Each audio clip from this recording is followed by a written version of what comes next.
सुंदर गुरु भजन के साथ आज हम सभी द्वितीय दिवस की कथा में प्रवेश करेंगे। जय जय श्री राधे, हर हर महादेव, श्री शिवाय नमस्तुभ्यं। गुरुर्ब्रह्मा गुरुर्विष्णु गुरुर्देवो महेश्वर गुरुर्साक्षात् परब्रह्म तस्मै श्री गुरुवे नमः।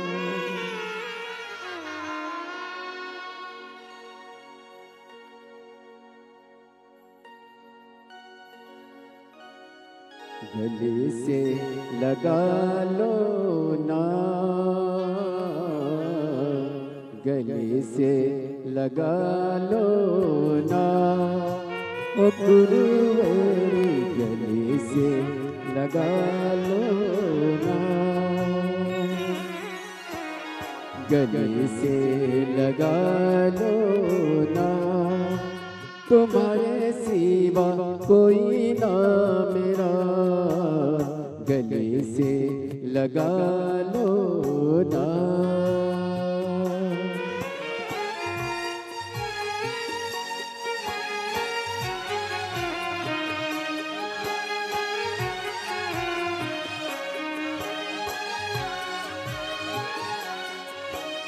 अपना नहीं कोई सगले पराए, अपना नहीं कोई सगले पराए, जितना उठो मुझे उतना गिराए, जितना उठो मुझे उतना गिराए, आकर संभालो ना ओ गुरुवर, आकर संभालो ना, तुम्हारे सिवा कोई न मेरा, मुझे अपना बना लो ना, तुम्हारे सिवा कोई न मेरा, मुझे अपना बना लो ना।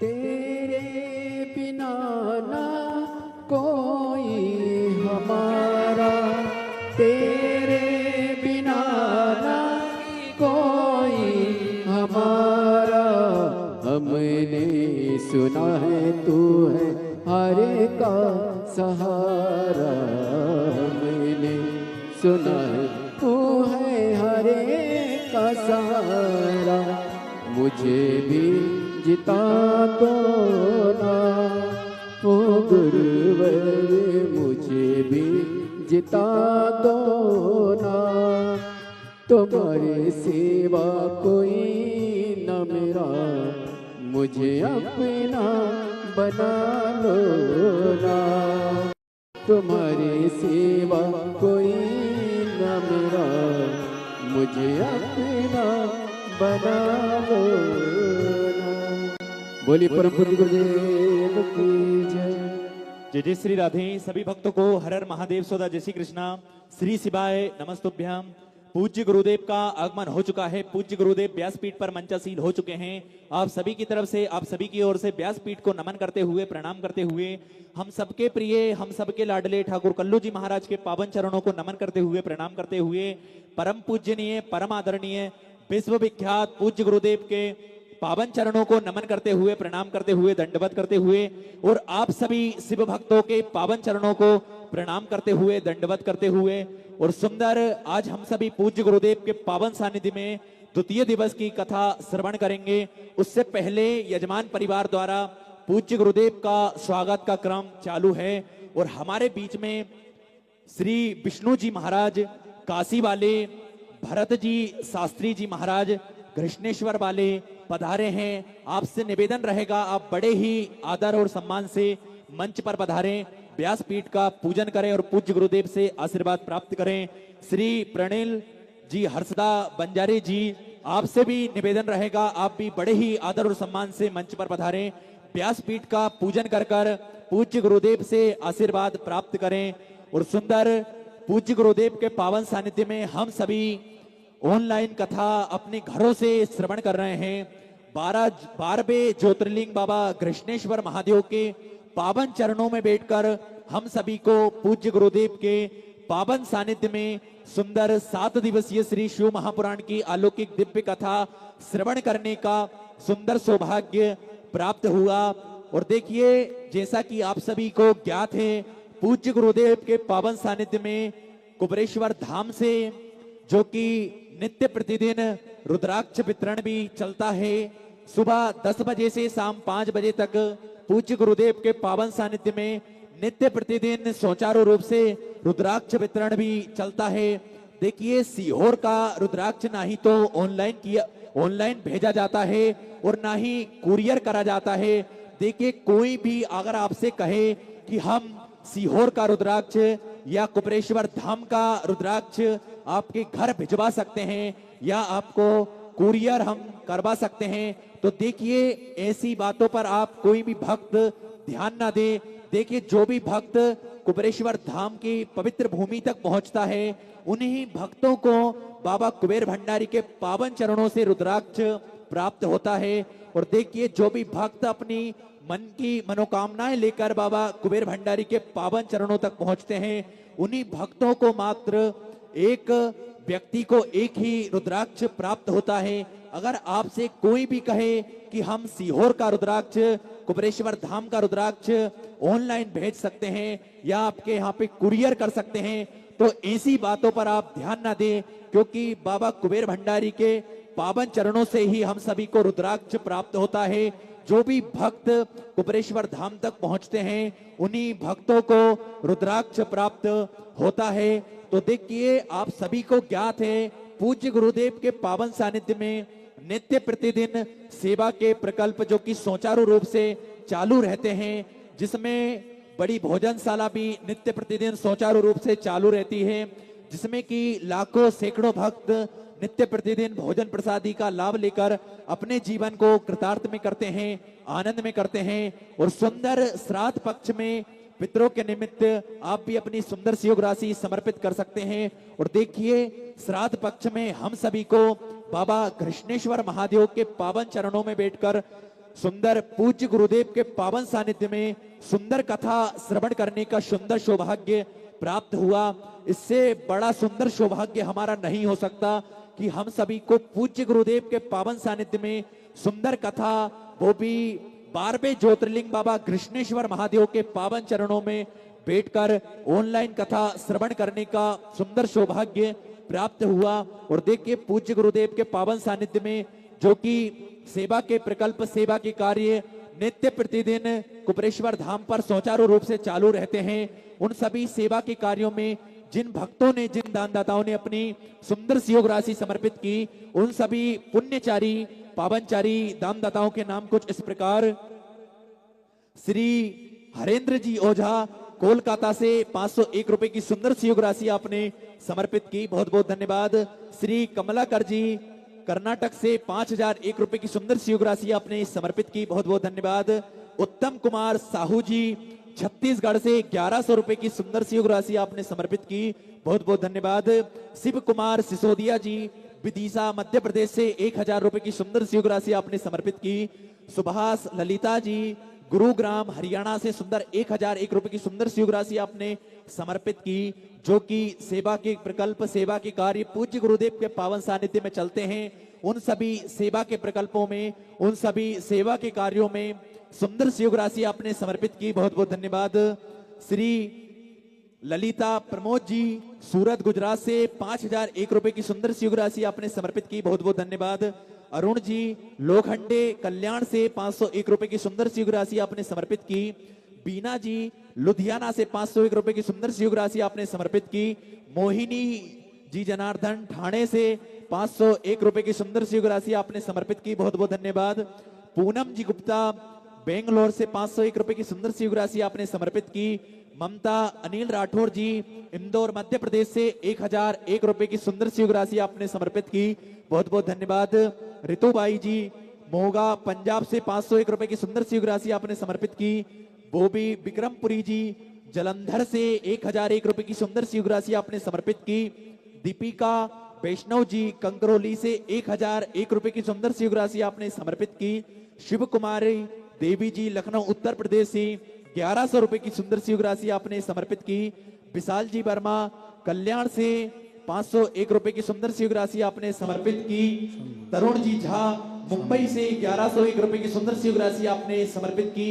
सुंदर सी योग राशि आप सभी भक्तों ने समर्पित की। और जो भी भक्त अपनी सुंदर सी योग राशि समर्पित करना चाहते हैं तो वे टीवी स्क्रीन पर श्री विठलेश सेवा समिति के 2 अकाउंट नंबर चल रहे हैं, एक्सिस बैंक का और सेंट्रल बैंक ऑफ इंडिया का। दोनों भी अकाउंट में से किसी भी अकाउंट में अपनी सुंदर सी योग राशि भेजकर अपने नाम की रसीद आप व्हाट्सएप पर प्राप्त कर सकते हैं। आइए सीधे व्यासपीठ की शरण में चलते हैं पूज्य गुरुदेव के पावन सानिध्य में। सुंदर आज हम सभी दूसरे दिवस की कथा श्रवण करेंगे। जय जय श्री राधे, हर हर महादेव, श्री शिवाय नमस्तुभ्यं।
नमामि हृदय लीलाचरदेशयनं लक्ष्मी सहस्रमस्य विमानं कलामि चतुर्भीष्व विस्तवा सृजायते सो पंचदा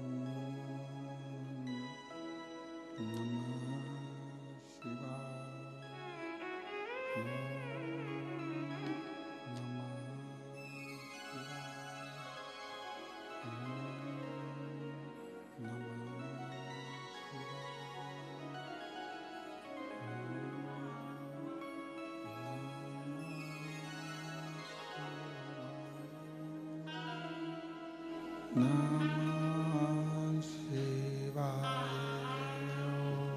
नमः शिवाय नमः शिवाय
विश्वनाथ भगवान की जय, महाकालेश्वर भगवान की जय, ओंकारेश्वर भगवान की जय, कृष्णेश्वर महादेव की जय, खबरेश्वर महादेव की जय।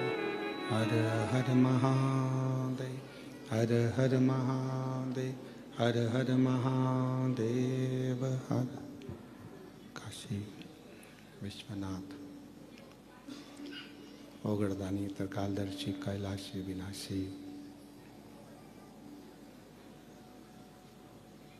भगवान शिव, जिनकी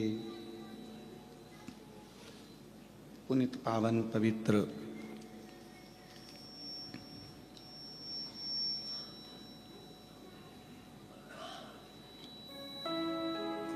शिव महापुराण की कथा बाबा कृष्णेश्वर नाथ जी के पवित्र पावन चरणों में, उनके पवित्र आनंदमय गोद में बैठकर ये पवित्र पावन कथा श्रवण करने का सौभाग्य आप और हमको प्राप्त हुआ है। बड़े भाग्यशाली हैं सभी शिव भक्त जो पितृपक्ष गला पकड़ रहा है और आवाज क्लियर नहीं आ रही है साफ।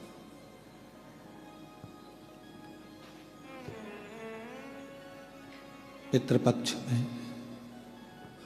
भगवान देवाधिदेव महादेव की ये पवित्र पावन कथा आप और हम श्रवण करने के लिए अपने अपने घरों में ऑनलाइन इस कथा को श्रवण कर रहे हैं और अपने जीवन को धन्य बना रहे हैं। शंभु शंभु शंभु। कथा के मुख्य यजमान वैसे तो स्वयं मेरे कृष्णेश्वर नाथ ही है, जो इस पवित्र कथा दिव्य और भव्य आयोजन आयोजित करा रहे हैं, उन्हीं की कृपा से, उन्हीं की करुणा से, उन्हीं की उदारता से सुलभा सोपान दत्तात्रेय नारखेड़े जी इस कथा के मुख्य यजमान पद ग्रहण करे हैं। ज्योति श्री राजेंद्र आनंद राव जी पाटिल जी इस कथा के मुख्य यजमान पद ग्रहण करे हैं। श्री पल्लवी हितेश जी नारखेड़े जी जो इस कथा के मुख्य यजमान पद प्राप्त करे हैं। एक दिवसीय कथा के यजमान पद ग्रहण करा हर्षला एवं पंडित पांडुरंग बंजारे जी जो इस कथा के एक दिवसीय यजमान पद ग्रहण करे हैं। और छोटी बहू एकदम और श्री गौरव जी नारखेड़े जी कथा में आनंद भाव से यजमान पद ग्रहण करे हैं। ऐसी पवित्र पावन महापुराण की कथा जो पितृपक्ष में बाबा कृष्णेश्वर नाथ की कृपा से आप और हम श्रवण कर रहे हैं। कथा मंडप में विराजमान सभी संत साधु सन्यासी जन तपस्वी ब्राह्मण जन जो कृष्णेश्वर नाथ मंदिर के इस पवित्र आनंदमय भाव में पधारे हैं उनके लिए भी बहुत बहुत साधुवाद प्रणाम दंडवत। एक छोटा सा जीवन है मानव का और उस मानव के जीवन में ऐसे बहुत सारे क्रम होते हैं जिन क्रमों के कारणवश मनुष्य परमात्मा से दूर होता चले जाता। मन दृढ़ी है, ऐसा नहीं कि मन दृढ़ी नहीं होता है। संसार में जितने मानव जन्मने हैं, जितने मानवों का जन्म होता है, जितने मनुष्य जन्म लेते हैं उनको मन से भगवान दृढ़ी बनाकर भेजता है। पर व्यक्ति कानों से दृढ़ी नहीं हो पाता।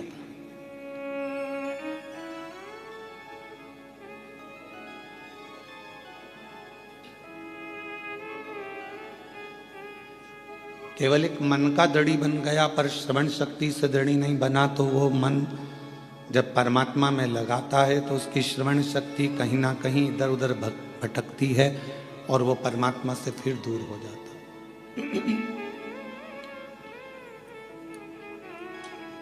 परमात्मा से दूर होने का कारण ही हमारी कहीं ना कहीं मन को भटकाने का क्रम ये कान कर जाते।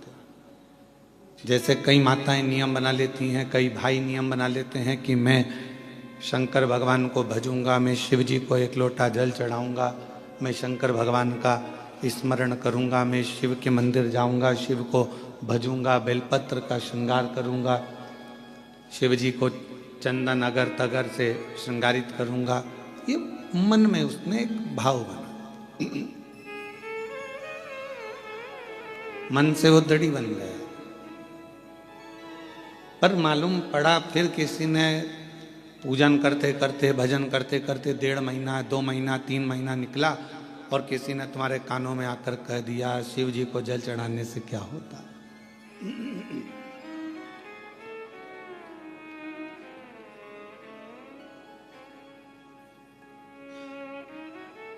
आप तो गलत संगत में पड़े हुए हो, गलत विचारों में पड़े हुए हो, गलत संगत में पड़े हुए हो, गलत भाव में पड़े हुए हो तो शिव कैसे रीझेंगे। फिर कोई आया, किसी ने आके फिर कह दिया, फिर आके किसी ने आकर कह दिया कि ये तुम गलत करे इसलिए परमात्मा का भजन ना करो। कानों में शब्द पढ़ते जाते हैं और मन भटकता जाता।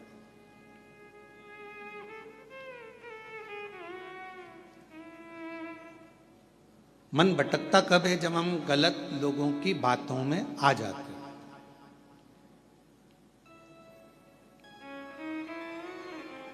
हम गलत विचारों में जब पढ़ने लगते हैं, गलत सोचने लगते हैं, गलत सुनने लगते हैं, गलत श्रवण करने लगते हैं, गलत सुनने लगते हैं, गलत लोगों की संगत में आकर, गलत लोगों के विचारों में आकर हम परमात्मा की शरणागति छोड़ देते हैं। भगवान का भजन, भगवान की भक्ति हम छोड़ देते। प्रभु मिलन में सुख है और प्रभु बिछड़न में दुख। जितना हम परमात्मा के करीब में जाते जाते हैं, उतना उतना हमारे जीवन में लोग कहते हैं हम भगवान का इतना भजन करते हैं, हम इतना स्मरण करते हैं, हम इतनी पूजन करते हैं, हम इतनी आराधना करते हैं, हम इतना मंत्र जाप करते हैं, नाम जाप करते हैं, उसके बाद भी हमारी जिंदगी में दुख क्यों आता है?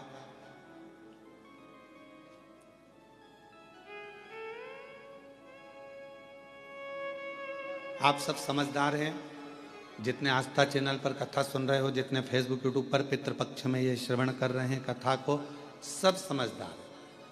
कपड़े को यदि साफ करना है तो उसमें सोडा डालना पड़ेगा, सर्फ डालना पड़ेगा, साबुन लगाना पड़ेगा और कपड़े को अच्छा जम जम के खंगालना पड़ेगा, निचोड़ना पड़ेगा। खंगालोगे, धोगे, पटकोगे, आड़ा टेढ़ा, साबुन, फिर गर्म पानी, फिर सोडा, फिर वापस सरफ और साबुन बार बार लगाओगे, पटकोगे, पछाड़ोगे, तब जाकर वो कपड़ा थोड़ा उज्जवल हो पाएगा। तो आप ये ना सोचें कि भगवान, हम भजन करते हैं, हम कीर्तन करते हैं, हम मंत्र जाप करते हैं, हम माला जाप करते हैं, हम पूजन करते हैं और भगवान हमको ही दुख क्यों दे रहा है? भगवान चाहता है कि तुझे इतना पवित्र कर दूंगा धो धो कर कि फिर संसार सागर में तेरा जन्म नहीं होगा, तू मेरा हो जाएगा और मैं तेरा हो जाऊंगा, तू मेरा हो जाएगा और मैं तेरा हो जाऊंगा, तू भटकेगा नहीं फिर। और मैंने तेरे ही भरोसे बाबा, तेरे ही भरोसे हवा भी उड़ती जावांगी, बाबा डोर हत्तो कटी जावांगी, भोले मैं तेरी पतंग, शंभू मैं तेरी। इन दोनों की आवाज एक लेवल पे रखिए गाने वालों की। भोले मैं तेरी पतंग, शंभू मैं तेरी पतंग, हवा बिच उड़ती जावांगी, बाबा डोर हत्तो छठी घटी जावांगी, भोले मैं तेरी पतंग। अर्थात परमात्मा यदि थोड़ा दुख दे, परमात्मा थोड़ी तकलीफ दे, परमात्मा थोड़ा कष्ट दे, परमात्मा अगर थोड़ी सी दुख दे रहा है, तकलीफ दे रहा है, कष्ट दे रहा है, तो आप भटको मत। आपको भटकने की जरूरत नहीं है, आपको कहीं इधर उधर भटकने की जरूरत नहीं है। परमात्मा ने अगर दुख दिया है तो वो आपको कहीं ना कहीं अपने करीब में लाना चाहता, अपने पास लेना चाहता। हम क्यों भटके? महाराज कश्यप ऋषि की एक कथा आती है।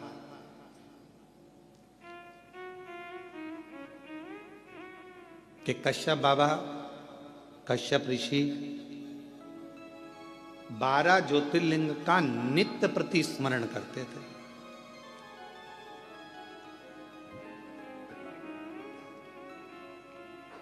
श्राद्ध पक्ष की कथा है, थोड़ा सावधानी से सुनिएगा। श्राद्ध पक्ष की कथा है, थोड़ा सावधानी पूर्वक स्मरण करिएगा और अपने जीवन में उतारने का प्रयास करिए। जितने भी आस्था चैनल पर सुन रहे हो, चाहे फेसबुक यूट्यूब पर सुन रहे हो, चाहे इस कथा के पंडाल में बैठकर सुन रहे हो, कश्यप बाबा 12 ज्योतिर्लिंग का स्मरण करते हैं, पर कभी उन्होंने अपनी जिंदगी में पार्थिव पूजन करा।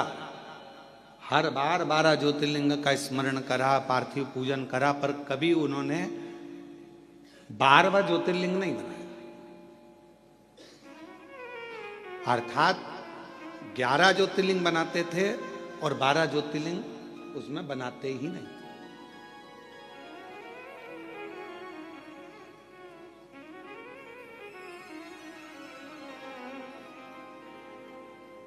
एक दिन देवऋषि नारद निकलकर जा रहे थे। अब आप लोग अगर 12 ज्योतिर्लिंग का पूजन कर रहे हो तो आप लोग कितने ज्योतिर्लिंग बनाओगे? जम के बोलो जरा। 12 बनाओगे ना। पार्थिव पूजन कर रहे हो तो 12 ज्योतिर्लिंग का निर्माण करोगे। पर कश्यप ऋषि 11 ज्योतिर्लिंग का निर्माण करते थे और 12वां ज्योतिर्लिंग नहीं बनाते थे।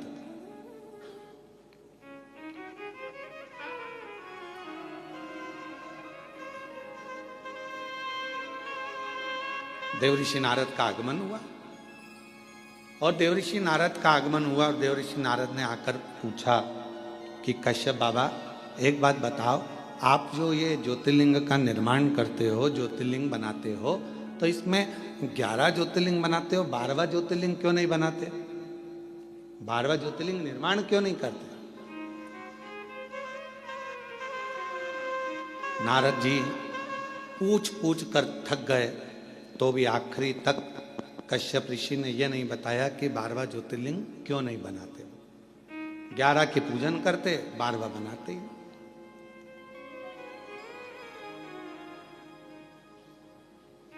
अब समय बीता,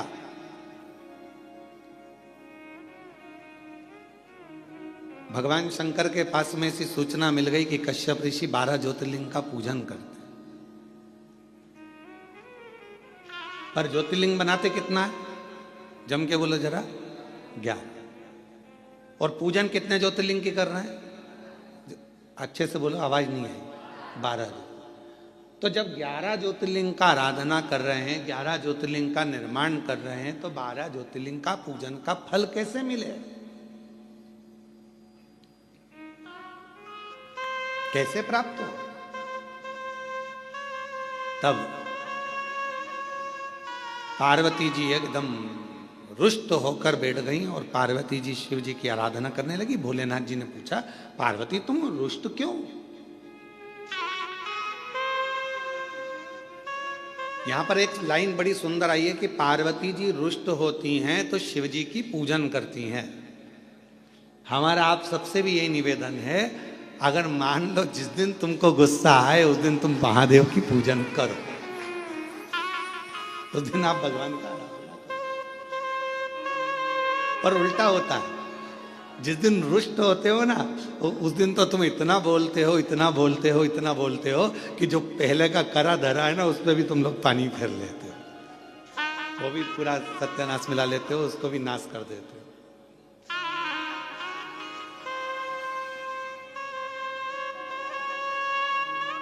पार्वती जी अगर थोड़ी सी रुष्ट हुई हैं और मां पार्वती जी अगर रुष्ट हुई हैं तो वो शिव जी की आराधना कर रही है, शंकर जी की आराधना कर रही है।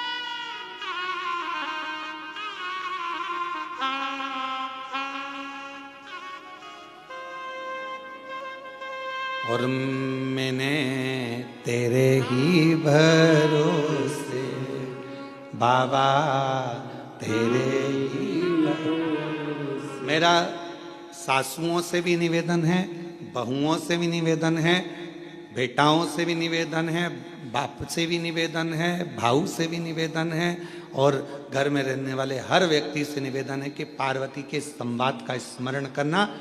जब क्रोध आए कुछ नहीं करना, मुख चुप करना, एक लोटा जल उठाना और ले जाके देव अधिदेव महादेव पर चढ़ाना प्रारंभ करना। थोड़ी देर बैठना, हाथ में माला पकड़ना, नहीं पकड़ो तो प्रेम से मोबाइल को किनारे रखना और हृदय पर हाथ रखकर श्री शिवाय नमस्तुभ्यं, श्री शिवाय नमस्तुभ्यं, श्री शिवाय नमस्तुभ्यं, श्री शिवाय नमस्तुभ्यं। हृदय से अपने मन से भगवान को पुकारना प्रारंभ करो। भाव से पुकारो उसको। झगड़ा कर भी लोगे, सास अपशब्द कह देगी, बहू अपशब्द कह देगी, दोनों ने अपनी आड़ी टेढ़ी बातें कह दी, होगा क्या इसमें महाराज? इसमें एक दूसरे से संबंध दूर बनते चले जाएंगे, टूटते चले जाएंगे। इसलिए जितना मौन रहोगे, शांत रहोगे, उतने अपने जीवन का आनंद पाओ, उतने अपने जीवन को प्रसन्नता के भाव में लेकर जाओ।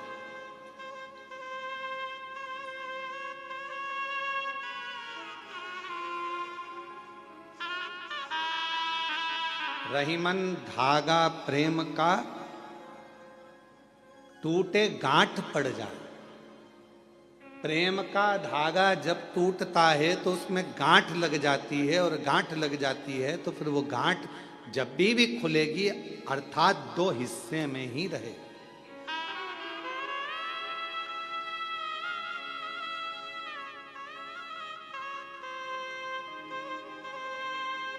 गन्ने का रस पिया है?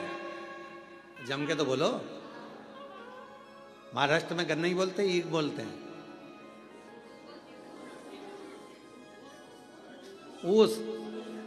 अच्छा अच्छा, वो मूस नहीं बोला। अब मराठी में उसको ऊस कहते हैं, तो जो हमारे उधर गन्ना कहते हैं, शुगर कहते हैं, है?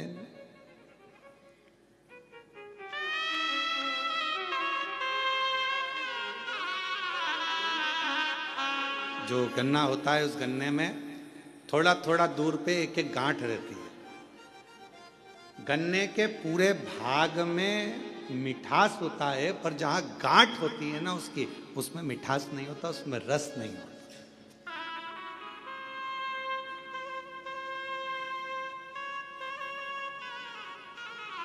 पर शिव महापुराण की कथा कहती है, गन्ने के ऊस के अंदर पूरे में रस है, पर जहां गांठ है वहां ना रस है ना उसमें मिठास।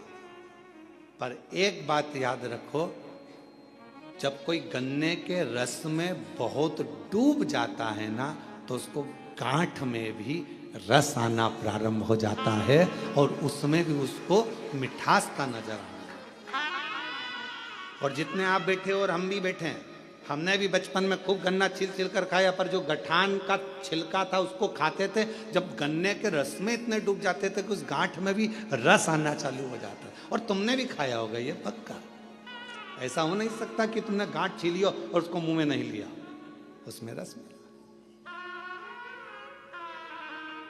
तो कहा, यदि परिवार में एक दूसरे को मिलकर चलना है और उसमें अगर रस आ रहा है, तो फिर एक निवेदन है, कभी विवाद की, कभी द्वेष की अगर गांठ पड़ भी जाए, तो उसको भुलाते हुए उस रस में डूबने का फिर प्रयास करना, और उस गठान को, उस गांठ को एक साइड पटकने का प्रयास करना, एक साइड। परमात्मा की भक्ति में डूबो, परमात्मा के भजन में डूबो, स्मरण में डूबो।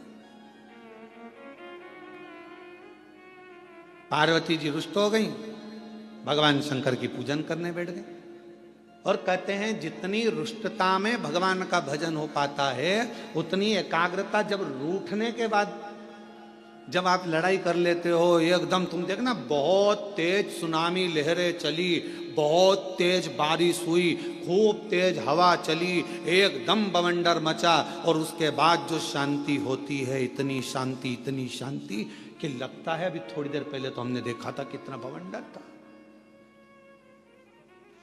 इतना विवाद था, और अब एकदम शांति हो, एकदम शांति। इतना शांत कैसे हो सकता है? तो जब विवाद छिड़ जाए, बहुत क्लेश हो जाए, बहुत अशांति हो जाए घर में, मान लो किसी कारणवश अगर विवाद हो जाए, तो मेरा निवेदन है टूटना नहीं, एक दूसरे से अलग मत जाना, बल्कि साथ रहना। तुम उसको समझना, वो तुम्हें समझेगा, और एक दूसरे से साझा बनाकर ये गन्ने के रस जैसा उसका आनंद लेते हुए आगे बढ़ते चले जाना, उसमें क्लेश ना हो। और मत बुरे कर्म कर बंदे, वरना पछताएगा, भगवान की आंखों से तू बच नहीं पाएगा, तू बच नहीं पाएगा। अरे ओ अज्ञानी मत कर नादानी, अरे ओ अज्ञानी मत कर नादानी, तेरे कर्म का फल भी तू ही पाएगा, जैसा किया तूने तेरे आगे आएगा। मत बुरे कर्म कर बंदे, वरना पछताएगा, भगवान की आंखों से तू बच नहीं पाएगा, तू बच नहीं पाएगा। आप कर्म करते चलो। आज का व्यक्ति कैसा है? तो कहा आज का व्यक्ति ये सोचता है कि मैं काम कम करूं और फल ज्यादा मिले।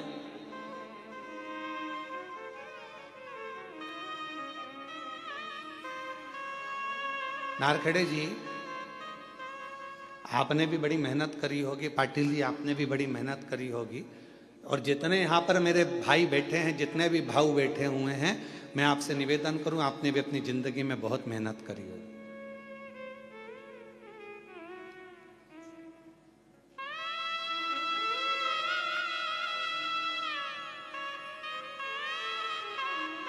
खूब मेहनत करी,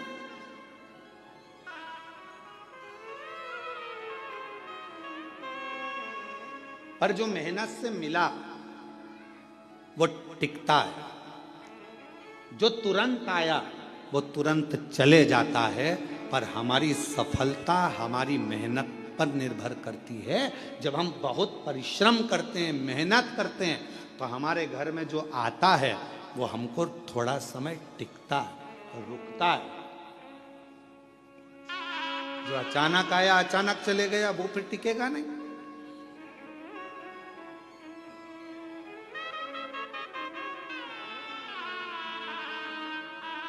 और मेहनत कर कर जो सुख मिलता है ना, वो सुख दूसरा ही है।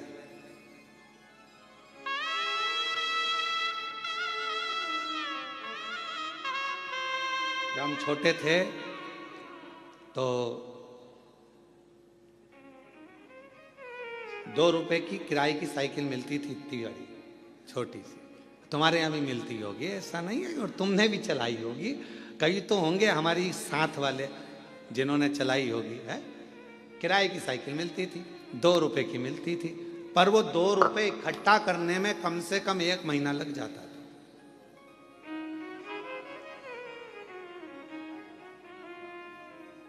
हितेश, तेरे को तो मालूम ही नहीं होगा बेटा, मालूम है कितना?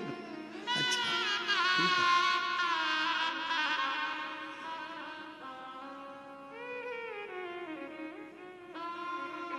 वो 2 रुपए इकट्ठे करने में 1 महीना टूट जाता था। भगवान हमारी मौसी को भेज दो, भगवान हमारे मामा को भेज दो, भगवान हमारी बुआ को भेज दो। जब ये सब आती थी, 5 पैसे, 10 पैसे, 15 पैसे, 25 पैसे जब देकर जाती थी, और वो 2 रुपया जिस दिन इकट्ठा होता था, उस दिन सुबह से गायब होते थे। साइकिल लेते थे छोटी वाली, और कभी कभी किस्मत ऐसी होती थी कि वो साइकिल ऐसी मिलती थी जिसकी चेन बार बार उतर जाती थी।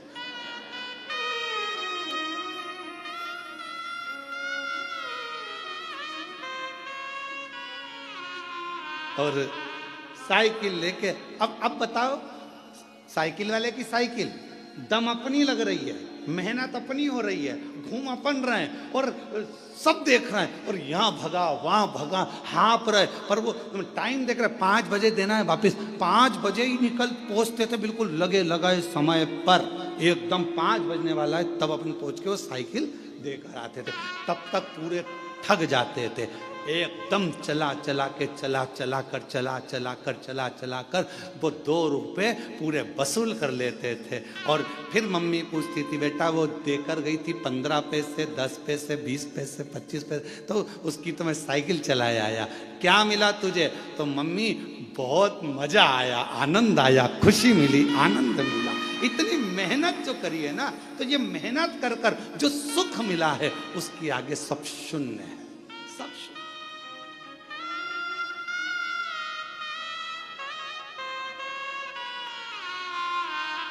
उसके आगे सब शून्य है।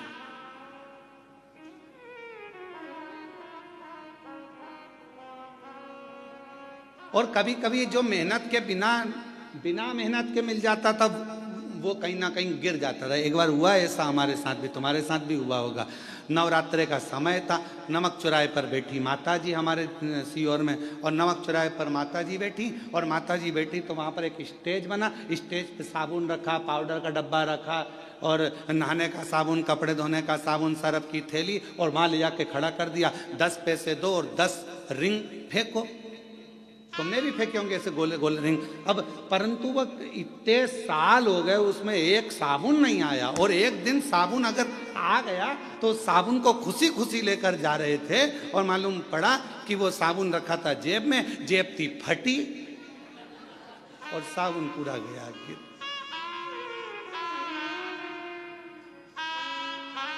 तो जो मेहनत से मिला वो टिका, और जो मेहनत से नहीं मिला वह हाथ से खिसक गया।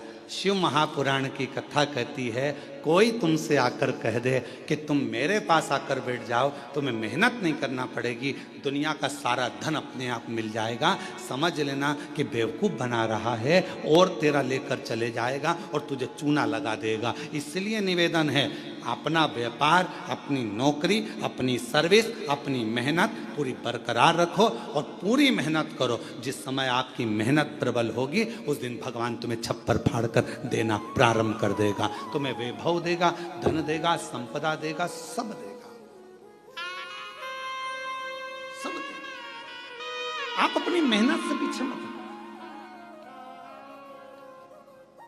शिव कथा कह रही है, भगवान शंकर का चरित्र कह रहा है, शिव महापुराण का चरित्र कह रहा है, भगवान शंकर की पवित्र कथा कर रही है, शिव तत्व कह रहा है। पार्वती जी बैठ गई तब साधना करने के लिए, शंकर भगवान ने नेत्र खोले और पार्वती से पूछा कि आज तू रुष्ट होकर मेरी पूजन कर रही? हाँ। क्यों?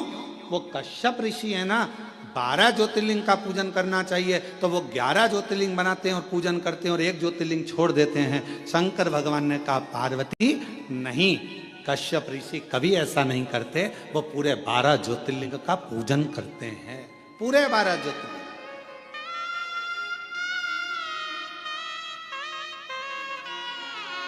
चलो जरा देख के आओ।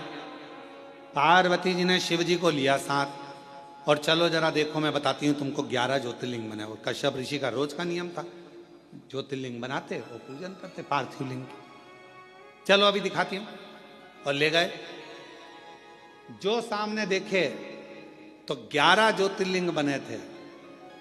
शिव जी को पार्वती जी करेंगे, देखो 1 2 3 4 5 6 7 8 9 10 और 11। अब शंकर भगवान बोले, अभी रुक मैं गिन के बताता हूं, देख 1 2 3 4 5 6 7 8 9 10 11 12। पार्वती जी बोली, क्यों मुझे पागल बना रहे हो प्रभु? अब तुम तो शिव जी हो ना, तो तुम अपने आप को क्यों गिन रहे हो? तो भगवान शंकर बोले, 12 ज्योतिर्लिंग की पूजन कर रहा है। पूछो कश्यप ऋषि से। बाबा कश्यप ऋषि के सामने प्रकट हो गए। कश्यप बाबा ने देखा, आज तो भगवान प्रकट हो गए। जब जब ये उलझन होती है ना, जब जब झगड़ा होता है, जब जब कोई विवाद उत्पन्न होता है, जब जब कोई क्वेश्चन आता है, जब जब कोई प्रश्न आता है, जब जब कोई बवाल मचता है, समझ लेना उसमें कोई ना कोई मंथन होकर कुछ निर्णय निकलने वाला।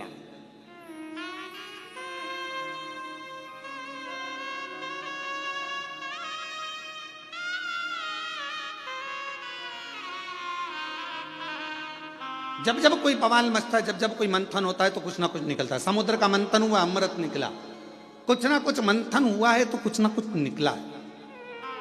और पार्वती जी और शिव जी के संवाद में कुछ ना कुछ निकला है। भगवान कश्यप ऋषि प्रसन्न हो गए।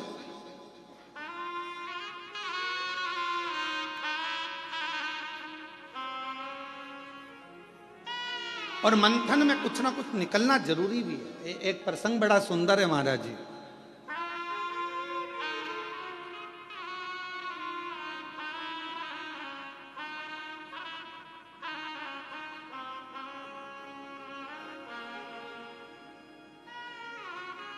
दो संतों का झगड़ा हो गया।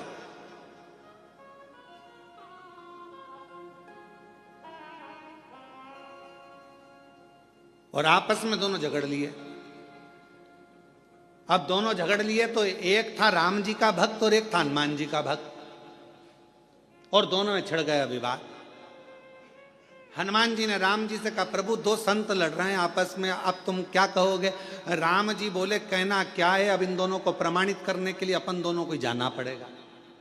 जब जब संत झगड़ते हैं, साधु झगड़ते हैं, सन्यासी झगड़ते हैं, तपस्वी झगड़ते हैं, आपस में जब कोई भगवत प्रेमी आपस में झगड़ते हैं तो उसका निर्णय करने के लिए स्वयं परमात्मा को बीच में आना पड़ता है और परमात्मा को निर्णय करना पड़ता है।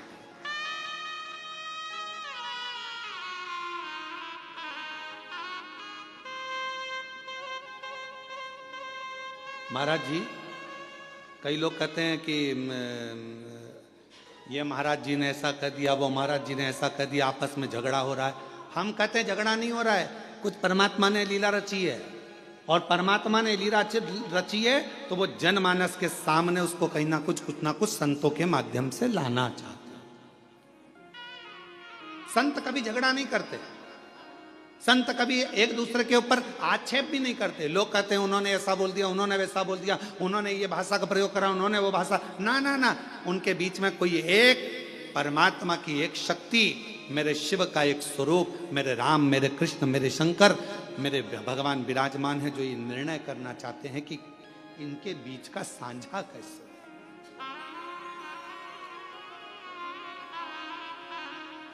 पार्वती जी बोली तुम गलत गिन रहे हो। शिव जी बोले तू गिन ले। फिर पार्वती जी ने गिनती लगाई, 1 2 3 4 5 6 7 8 9 10 11। शंकर भगवान से पार्वती जी बोली ये तो 11 है। शिव जी बोले देख मैं वापस गिनता हूं, 1 2 3 4 5 6 7 8 9 10 11 12। फिर पार्वती जी बोली तुमने फिर अपने आप को गिन लिया। शंकर भगवान बोले कश्यप ऋषि से पूछ ले कि कश्यप बाबा तुम ये 11 शिवलिंग बनाते हो कि 12 शिवलिंग बनाते हो? कश्यप बाबा से पूछा पार्वती जी ने कि कश्यप ऋषि तुम इतने बड़े ऋषि होकर तुम्हें 12 ज्योतिर्लिंग का निर्माण करना चाहिए, 12 पार्थिव लिंग बनाना चाहिए, उनकी आराधना करना चाहिए, और तुम 11 पार्थिव की पूजन कर रहे हो, 11 लिंग की पूजन कर रहे हो और 11 लिंग की पूजन करते हो, ये कोई अच्छी बात है? करना है तो 12 की करो। इतने में कश्यप ऋषि ने कहा माँ मैं 12 ज्योतिर्लिंग की पूजन करता हूं, आप ना मानो तो देख लो कहां है 12 ज्योतिर्लिंग।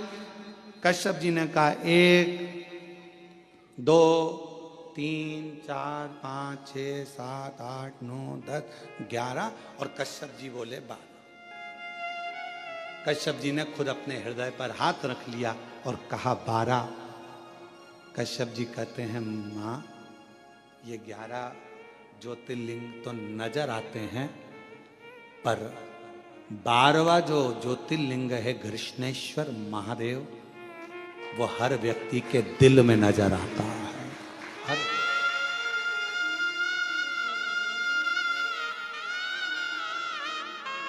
हर व्यक्ति के हृदय में।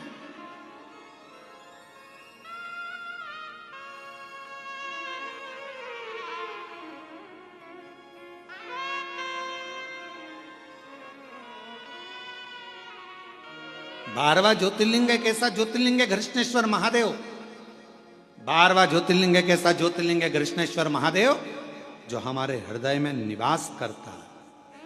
कितना सुंदर कहा है स्कंद पुराण में कृष्णेश्वर बाबा के लिए, बिरुल के लिए वर्णन किया गया। जिस परिवार में, जिस परिवार के अंतर्गत मान लो कोई ना कोई एक बहुत बड़ा दुख आकर टिक गया हो और वो दुख हट ना रहा हो, तो कृष्णेश्वर महादेव का स्मरण कर कर यदि पीपल के वृक्ष के नीचे बस केवल हृदय से कृष्णेश्वर का जप कर कर, कृष्णेश्वर नाम का उच्चारण कर कर, एक 4 बत्ती का दीपक यदि पीपल के वृक्ष के नीचे प्रज्वलित कर दिया जाए प्रदोष के दिन, तो वो भारी से भारी दुख भी केवल 7 दिन के अंदर कट जाता है। 12 ज्योतिर्लिंग में से एक ज्योतिर्लिंग है कृष्णेश्वर महादेव, जो हमारे हृदय में निवास करते। मन की ज्योति है, हृदय की ज्योति है। और हम आप सबके पावन चरणों को नमन करते हैं। बिरुल वालों, आप कृष्णेश्वर बाबा के नजदीक में रहते हो। आप जैसा किस्मत वाला दुनिया में कोई नहीं होगा जिनके पड़ोसी कृष्णेश्वर महादेव।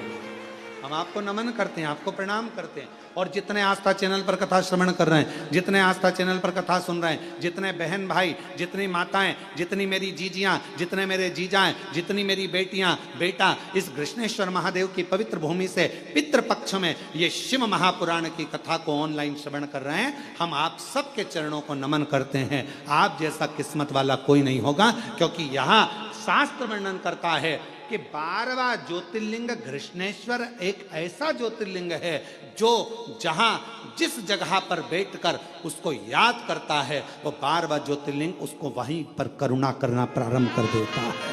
वो 12वां ज्योतिर्लिंग,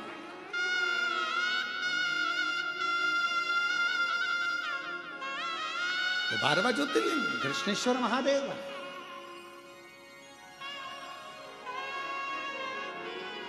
और तेरी कृपा बिना न हिले एक भी अणु, लेते हैं श्वास तेरी कृपा से। बखान क्या करूं मैं राखों के ढेर का, चपटी बभूत में खजाना कुबेर का। हे गंगाधार मुक्ति द्वार ओंकार तू, भोले ओंकार तू। आयो शरण तिहारी शंभुतार। कृष्णेश्वर महादेव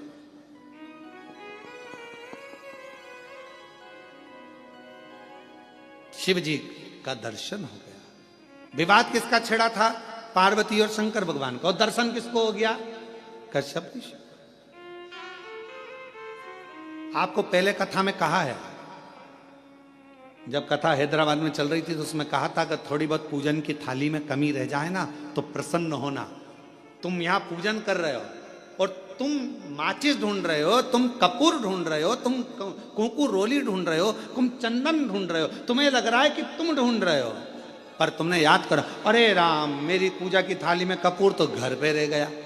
अब तुमने कह दिया कपूर घर पे रह गया और तुम यहां ढूंढ रहे हो, तो तुम नहीं ढूंढ रहे हो, अब तुमने मन से वो कपूर को प्रकट कर दिया। शिवजी तुम्हारे घर जाकर वो कपूर वहां से ले लेंगे। तुमने स्थान बता दिया कि वहां रखा है। झगड़ा यहां हुआ है शिव और पार्वती का। और दर्शन किसको हो गया? जम के बोलो जरा। कश्यप ऋषि। झगड़ा इन दोनों का हो रहा है, दर्शन कश्यप ऋषि कर रहा है, दर्शन कश्यप बाबा को हो रहा है। ये इनकी आनंदता, ये इनका प्रेम है, ये इनकी वात्सल्यता।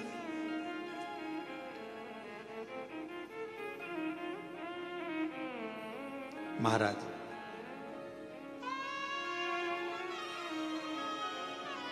कृष्णेश्वर बाबा का एक सुंदर भाव व्यक्त किया है महाराज स्कंद पुराण के अंतर्गत।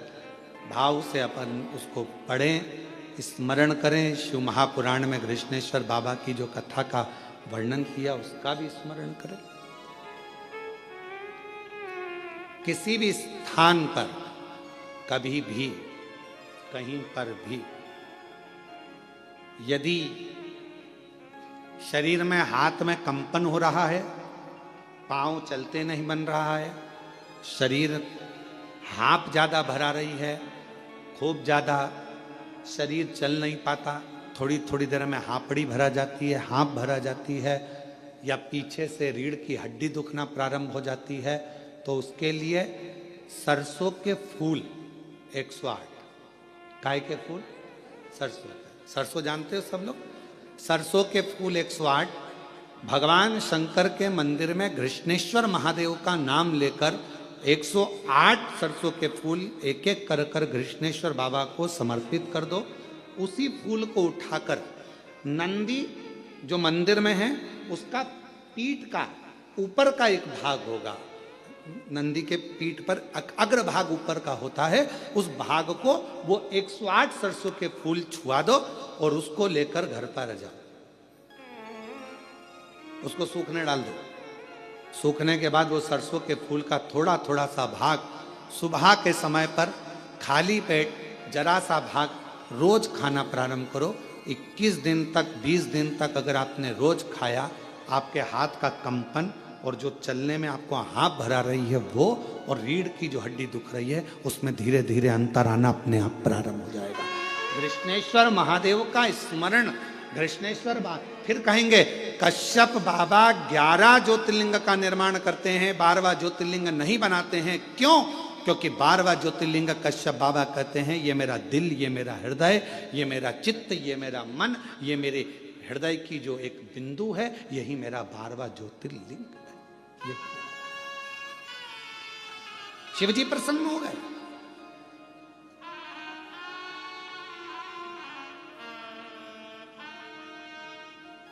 मांगो तुमको क्या चाहिए? पार्वती जी बोली अपन तो झगड़ा कर कर आए थे और आप कश्यप ऋषि को वर देने लगे। शिव जी कहने लगे अब मेरा दर्शन हुआ है तो कुछ ना कुछ तो देना पड़ेगा। पार्वती जी बोलती ऐसा होता है क्या? शंकर भगवान बोले सुन पार्वती, ये मेरी रीति है, अगर कोई संसार का मनुष्य मेरे दरवाजे पर, मेरे मंदिर में, मेरे देवालय में आकर अगर एक लोटा जल रोज चढ़ाएगा तो मुझे रोज उसको कुछ ना कुछ देना ही पड़ेगा। ये नीति है। जैसे बेटी का बाप, बेटी का बाप क्या है?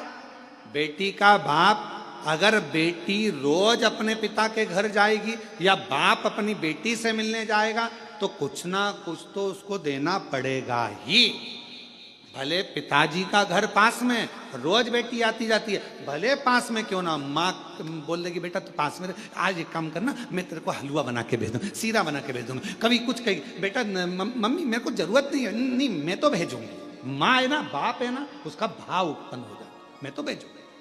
अब कोई कहे तुम मम्मी मैं बना लूंगी ना, सब कर लूंगी ना, तुम मत भेज, नहीं मैं तो भेजूंगी चाय। और अगर वो सीरा नहीं भेजेगी तो देख लेगी बाजार में अच्छी सब्जी आ रही है, बाजार में खरीद के लिए आएगी और वो सब्जी भेज देगी। भले हरा धना भेज दे, मिर्ची भेज दे, पर कुछ ना कुछ भेजे। रोज अगर बेटी अपने माँ बाप से मिल रही है तो माँ बाप उस बेटी को जरूर देंगे, और माँ बाप अगर बेटी से मिल रहे हैं तो जरूर देंगे। उसी तरह मेरा शंकर सबका बाप है, पिता है। जब हम रोज जाते हैं तो वो रोज कुछ ना कुछ हमको देता जरूर है। आप शिव जी को क्या मानती हो? अपना पिता, अपना बाबुल, अपना बाप, पिता। और कुबेरेश्वर धाम क्या है आपका? मायका। कुबेरेश्वर धाम क्या है? मायका। मायका क्यों कहा गया? जो कुबेरेश्वर बाबा की धरा पर आता है, कुबेर भंडारी के दरवाजे पर आता है, कुबेरेश्वर धाम पर आता है और दिल से जो मांगता है मेरा कुबेर भंडारी उसको दे देता है, फिर वो वापस आता है, क्योंकि वो उसका मायका है। पर पूर्ण समर्पण के साथ जाओ, वहां तुम्हारी किसी से पहचान नहीं।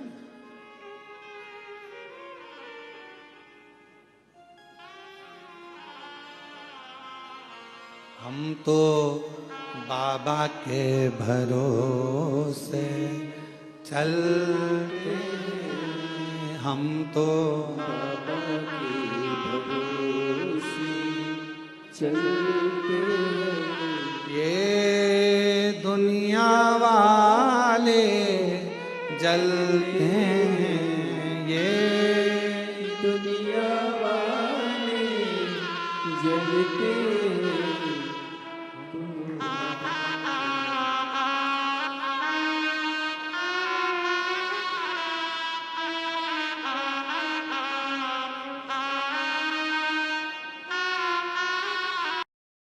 तो बाबा के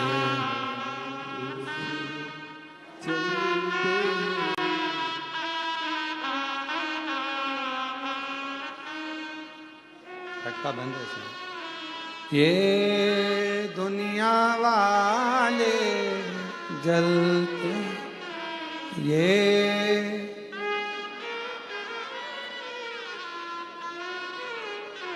हम तो बाबा के चलते हैं, हम तो बाबा के चलते हैं। डमरू वाले के भरोसे चलते हैं। डमरू वाले के भरोसे चलते हैं, हम तो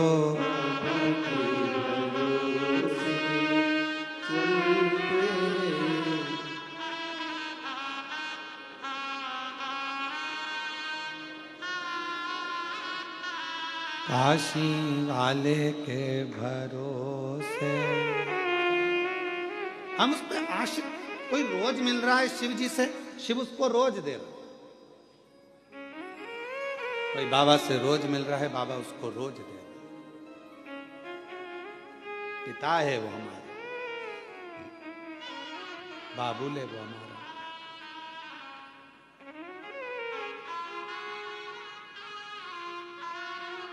भोले ने हमको चलना सिखाया, बाबा ने हमको चलना सिखाया।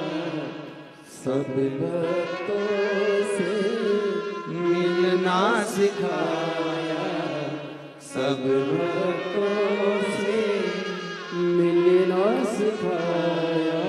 और जब ये सब कुछ हो जाता है तो हम सीना तान के चलते हैं, हम तो सीना तान चलते डमरू वाले के भरोसे चलते हैं। और ये सब कुछ जब भगवान शिव औगड़दानी त्रिकालदर्शी कैलाशी अविनाशी शंकर जब करुणा कर देते हैं तो हम स्वयं सीना तान कर। कश्यप ऋषि मांगो तुम्हें क्या चाहिए। अब कश्यप बाबा ने जैसे, पार्वती जी बोली क्यों दे रहे हो, शिव जी बोले तूने झगड़ा करा फल दूसरे को मिला। यही होता है, झगड़ा अपने घर में होता और मजे पड़ोसी लेते। बोलो सही है कि गलत है। झगड़ा तुम्हारा, लड़ कौन रहा है, पति पत्नी। मजा कौन ले रहे हैं, परिवार के लोग, पड़ोस के लोग, रिश्तेदार। अरे वो उनकी बहू और उनकी सास की खूब लड़ाई चल रही है। अच्छा है, अच्छा है, लड़ने दो, अच्छा लड़ने। अरे वो बाप बेटा लड़ रहे हैं, अच्छा है लड़ने दो, अच्छा है लड़ने, दूसरे मजे ले रहे हैं। अब लड़ाई किसकी हुई, शंकर पार्वती जी का विवाद चला और मजे किसके हो गए, कश्यप ऋषि जी के। और कश्यप ऋषि के मजे क्या हुआ, कश्यप बाबा से भगवान शिव कह रहे मांग ले। अब कश्यप ऋषि ने मन में सोचा कभी दर्शन नहीं होते, आज हो ही गए तो डट के मांगी लूं।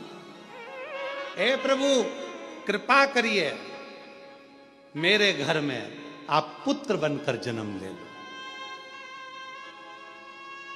पार्वती जी बोली बताओ, इससे तो अपनी कोई रिश्तेदारी भी नहीं थी, अब तुम इनके घर में जन्म ले लोगे तो मेरा ससुरा हो जाएगा। शिव जी बोले मैंने पहले कहा था झगड़ा मत कर, करेगी तो फायदा दूसरे को होगा, लाभ दूसरे को।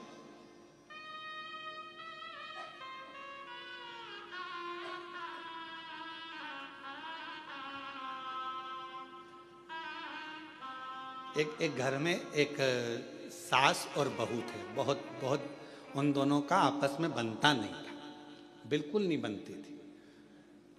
और बनती नहीं तो उनके यहाँ सबसे ज्यादा झगड़ा सास बहू का होता तो फायदा दूसरे का होता। अभी देखो फायदा कैसे होता।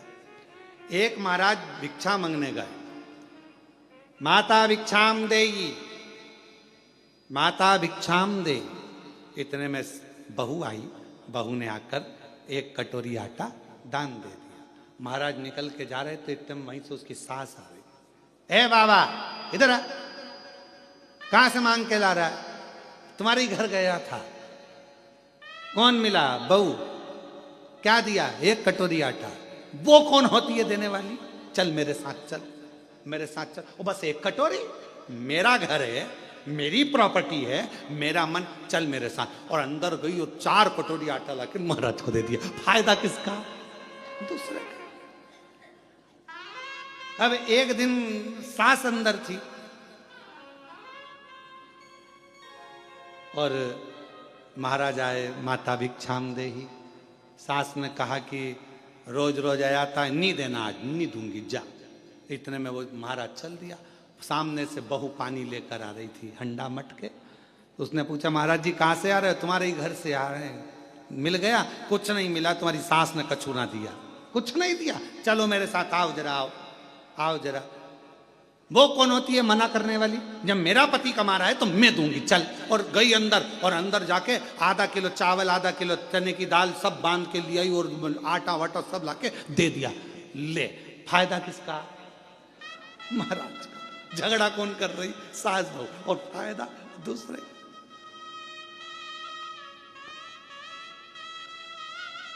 हमारा निवेदन एक बहुत बहुत आप लोगों से है, आपस में पास में अगर व्यापार चल रहा है, पास में दुकान चल रही है, भाई भाई की दुकान चल रही है, परिवार वाले की दुकान चल रही है, निवेदन है झगड़ा मत करना व्यापार में, झगड़ा मत करना परिवार में। क्यों? तुम्हारे झगड़े के चक्कर में तुम्हारे ग्राहक कटकर दूसरी जगह चले जाएंगे और दूसरी जगह पहुंच जाएंगे। ना तेरे हाथ में खीर लगेगी, ना इसके हाथ में खीर लगेगी।